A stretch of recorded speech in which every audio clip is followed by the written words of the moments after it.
Thank you, everybody. Hello. Hello. You didn't really do a lot of clapping. That didn't sound like 150 people clapping. Well, thank you. You're the first man in maybe 5 years who sat at the front with a tie. I like you. So you've come straight from work. What is it you do? No, you're not going to tell me. You're going to sit at the front and be stubborn. What does this fucker do, please, madam? What does he do? You don't know? No, I don't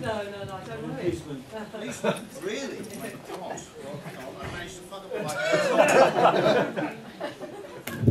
Hello, everybody. We're back. So, what brought you here this evening? The internet brought you here this evening. That's fabulous. That's not what you brought you two together as well, by any chance, is it? just checking. Policeman. It wasn't a boat, did you say? No, it wasn't. I'm on a boat. You know I live on a boat. You've obviously been before. I do live on a boat. Anyone else live on a boat? I love my boat. I love it. I live on a boat. I'm not practical. That's the thing. You, sir, practical man. Am I right? I can see that in your face, your hair, the way, the body language. You work with your hands. I can tell. I can spot your type. I can spot gypsies in the same way. It's the same thing. What is it you do?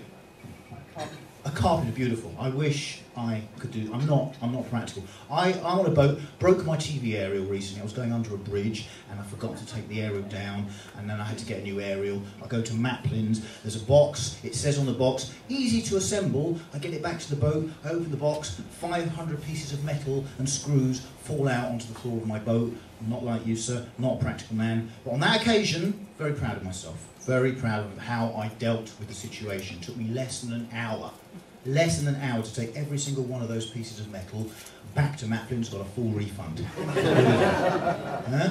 It's good, isn't it? Like, just before that, 6 months before, when I was in my flat, similar thing. The light bulb broke. Not the light bulb, but the fitting. I was trying to put a new light bulb in, and the fitting snapped off, so I couldn't get a light bulb into the fitting. Again, though, proud of myself, dealt with the situation, sold the flat, now I live on a boat. Now, I had a weird thing. Oh, Sue, everybody who's new, Sue is one of our most regular people ever. Do you know when you first came? I was thinking about this the other day, Sue. I thought, when did Sue first come to the Comedy Bunker? Just so you all know, many of you first time, if you do ever come and you get in first, don't take that table. What will happen, Sue, if anyone takes your table? There'll be fights. She's got pit bulls and everything. She's from Hayes, and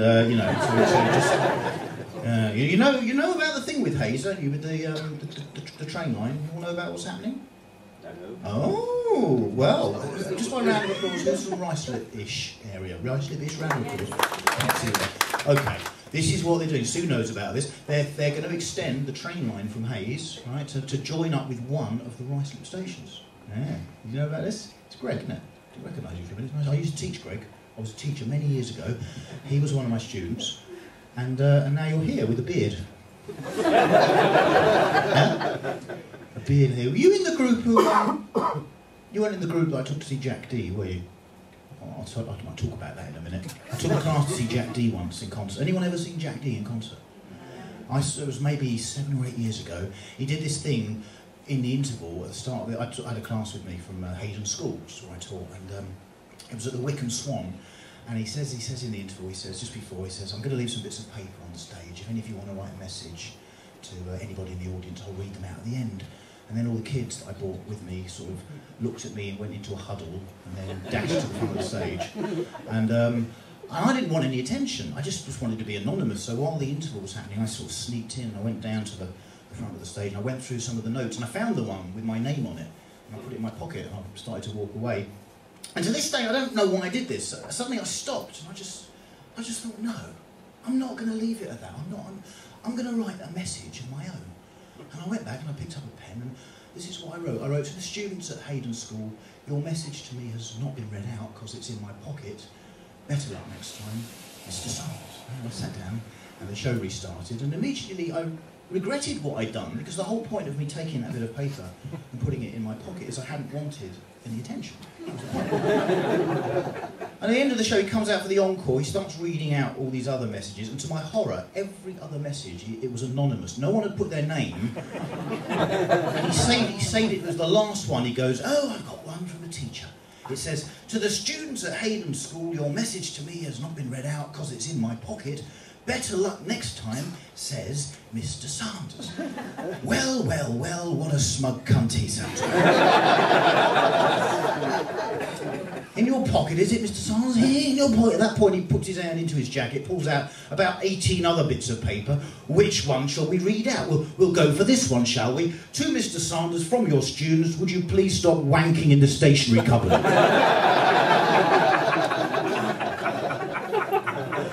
You can laugh. I never took year 7 on a school trip again. So last week I was talking about the Hays. Yeah, I'm very distracted today. It's been a lovely show, by the way. You know, if you come regularly, normally what we do is we have a kind of support act and then a headliner in the second half. And tonight, mystery show. Who knows? You've actually got 2 headline acts this evening. 2 top headline acts tonight, not just one. How cool is that? It's cool, isn't it? It's cool. 2 headline acts tonight. 2 very special headline acts. You're going to have a fantastic evening to just relax and enjoy the evening with us. It's always good here, though, isn't it, Sue? Have you ever had a bad one here? Not really. Have a think. We don't have many bad ones, but tonight's going to be lovely. There's a few new. Andy Parsons is coming again in a few weeks. Did you know? He just got confirmed like 2 days ago. He's coming in May. You know Andy Parsons? Andy Parsons, him. I don't do impressions. But he's coming soon. So what was I saying? Hays, they're joining the train. They decided the line from Hays is going to join to one of the Ruislip stations. They haven't decided, is it going to be West Ruislip? Is it going to be Ruislip? Is it going to be a Metropolitan line, Central line? What do you think about it? You're laughing. I haven't got to the fucking punchline yet. This is funny to you. Are you from Hays? You're from Ruislip. You don't want those fuckers from Hays coming here. Yes. Yes, I know what you're thinking. So I was thinking, right, instead of joining up with the Metropolitan line or the Central line, I had a third idea. Right? There's another line. There's the line at the Lido, at the Ruislip Lido. That would work, wouldn't it, Greg? What you do is that all the people come from Hays, they go all the way through Uxbridge, through Ruislip High Street, down to the Lido, round the miniature railway, fuck off back to Hays.